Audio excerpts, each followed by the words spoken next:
আর কোথায় আছে কাটাটা একবার দেখে নিন। বন্ধুরা একটা কাক আটকে গেছিল, বন্ধুরা একটা কাক আটকে গেছিল, সবাই মিলে ছাড়ানো হয়েছে। এবার বেটা টাইম দেওয়া হচ্ছে, কেটে গেছে এদিক ওদিক। লাইলন মাঞ্জায় আটকে গেছিল, লাইলন মাঞ্জাগুলো এমন সব ঘুড়ি বাড়াচ্ছে, বাচ্চা বড় পাখিদের বহুত প্রবলেম হচ্ছে ওই জন্য।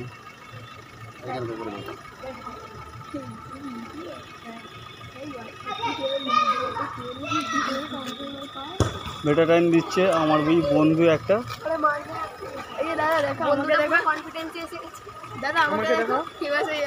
এই যে কাকু ধরে আছে,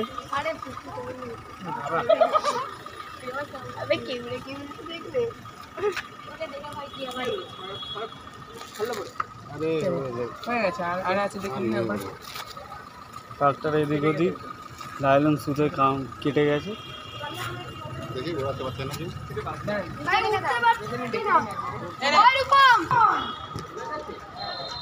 ছাড়তেই উড়ে চলে গেছে বন্ধুরা।